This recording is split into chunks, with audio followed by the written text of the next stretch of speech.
precios, vamos a hablar de consumo, vamos a hablar de actividad económica. ¿Cuánto hablamos en estos días de la reactivación económica? Y para hablar de todo eso, vamos a recibir con Raúl de la Torre a Julián Moreno, es presidente de APYME. ¿Cómo estás, Julián? Bien, muy bien. Bien.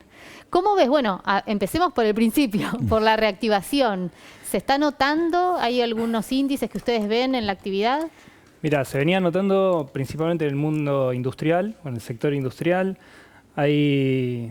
A pesar de que el consumo todavía no recuperó los valores del 2019, claro, hay sectores de la industria que tienen volúmenes superiores a los del 2019 y eso se lo atribuimos a una inteligente administración del comercio, te diría, del comercio internacional, ¿no? Porque al tener la torta más chica y que la porción de la industria nacional sea más grande, es básicamente administración de comercio. Y eso lo agradecemos y entendemos que fue una herramienta fundamental también para sostener las unidades productivas y los miles y cientos de miles de puestos de trabajo en el mundo industrial. Así que por ese lado ya lo veníamos viendo. Falta todavía el derrame, si querés, en el sector de servicios y en el comercio, que es el que más sufrió producto de las restricciones a la circulación. Pero bueno, entendemos que es parte de lo que hay que hacer en estos meses. Claro, a ver, para que se entienda, estamos hablando de APYME, Asamblea de la Pequeña y Mediana Empresa. Ustedes abarcan, como decís vos, el sector servicio, comercio, industria en todo el país. Así es. Y dijiste algo que me pareció interesante en un sentido. Fue muy importante la administración del comercio exterior, es decir, no dejar libre importaciones, prácticamente sin ningún control.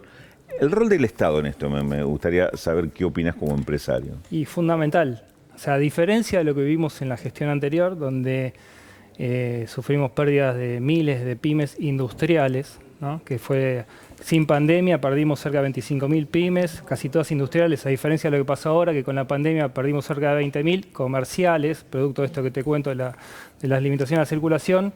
La administración del comercio es todo, digamos, un país que intenta desarrollarse en un mundo competitivo, tiene que cuidar las unidades productivas que tiene, exacto, básicamente.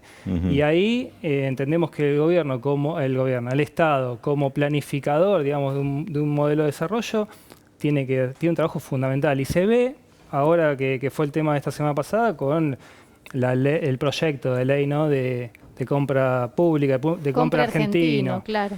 Que vos pensás que las compras públicas son cerca del 13% del Producto Bruto, lo cual es una herramienta fundamental, un volumen enorme que es bien direccionado, puede ayudar mucho al desarrollo de las capacidades de un país. De hecho, todos los países industrializados lo utilizan como una herramienta fundamental. Mal que Argentina, con todo el camino, digamos, que tiene que recorrer para desarrollarse algún día, no lo utilice. Y además la generación de empleo, ¿no? Precisamente si hay un sector que genera empleo son las pequeñas y medianas empresas. Ni hablar, somos cerca del 70% del empleo privado en Argentina. Y la industria en particular es un generador de empleo importantísimo, que lo único que hay que hacer es reconocerlo y ayudar a que se desarrolle. ¿Y qué está pasando con los programas de empleo, Julián? Porque también en esto tiene que ver con un Estado que se va recomponiendo después de 4 años prácticamente de desmantelamiento. Sí. Se está ayudando a la formación, a la incorporación de jóvenes. Sí, sí. ¿En qué instancia estamos en ese proceso? Sí, bueno, hay varios programas. Uno, el último, que surgió, el Tesumo, para chicos hasta 25 años, en los cuales se les dan herramientas a las pymes para seducir, digamos, la contratación, claro, de esos muchachos que tienen que, a su vez, formarse para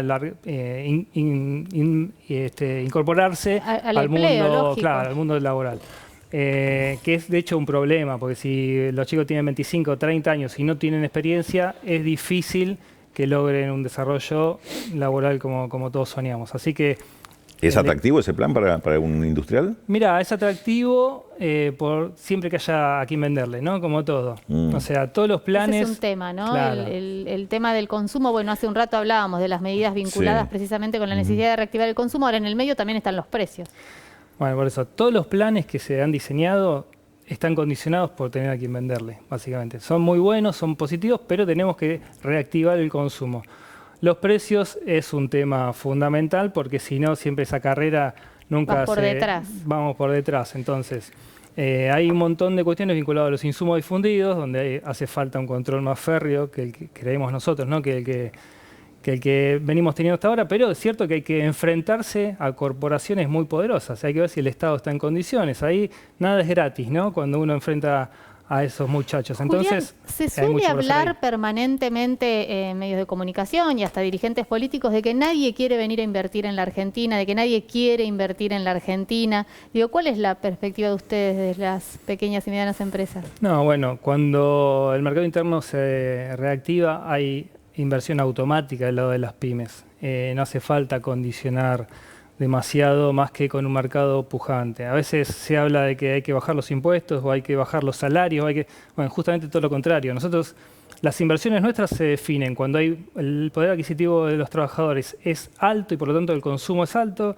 cuando el Estado tiene recursos y por lo tanto gasta en gasto público, básicamente, y genera obra pública y genera demanda. Eso es lo que a nosotros nos activa la inversión. Y creo que a cualquiera. El resto es un cuento para favorecer a los exportadores que nada les interesa el mercado interno. Claro. Te hago una pregunta, por ahí te voy a poner en un problema, porque como empresario te voy a preguntar, pero por lo que acaba de decir me interesa qué respuesta nos puedes dar. ¿Les interesa a ustedes que aumenten los salarios o es un problema que aumenten los salarios para el industrial, para el empresario? ¿Se justifica esta resistencia de algunos sectores empresarios? Hablemos de la UIA, por ejemplo, al aumento de salario. Bueno, justamente, si vos me decís que quiero que mis clientes me compren más, creo que la respuesta es la misma, digamos. O sea, el problema es el mismo y la respuesta es, obvio que quiero que mis clientes me compren más. Mis clientes son los trabajadores, básicamente. Claro. El mercado interno son de las pymes, sí. El 99% de las pymes trabajan para el mercado interno. Alguna que otra exporta también, pero exporta una parte marginal de su producción. Viven básicamente el mercado interno todas las pymes. Entonces, si eso implica que los trabajadores ganen más, estamos obviamente de acuerdo en que ganen más. Los que no quieren que ganen más son los que los salarios son un costo únicamente. Los exportadores, digamos, básicamente, claro. Que el mercado interno les importa cero y lo único que pretenden es maximizar sus márgenes para el producto que exportan. ¿Tenés buenas perspectivas en esta post-pandemia que, bueno, ya comenzó?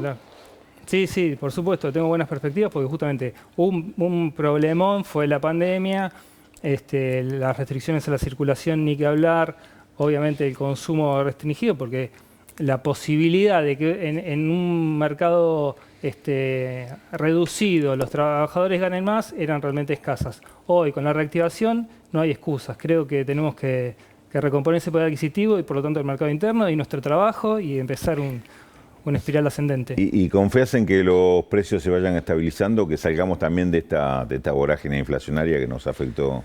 Mirá, las excusas siempre fueron, por lo menos hasta acá, porque con el dólar anclado y los salarios relativamente controlados, siempre dentro del rango de, digamos, no habría excusas para aumentar, pero siempre aparecía la inflación importada, ¿no? Supuestamente, claro. Con las restricciones mundiales, los fletes que se encarecieron por 5. Bueno, eso ya se estabilizó, listo, hasta acá te perdoné, digamos, de alguna manera. El resto ahora, es especulación. Adelante, claro, déjame aumentar los sueldos, dejar de recuperar el poder adquisitivo y no me aumentemos los precios. Pero ahí hace falta un Estado con herramientas. Estás hablando, ahí le estás hablando directamente a los sectores de mayor poder económico, más concentrados. Obviamente, insumos difundidos, de ahí deriva básicamente todos los aumentos que estamos sufriendo. Claro, tal cual. Gracias, Julián. No, a ustedes.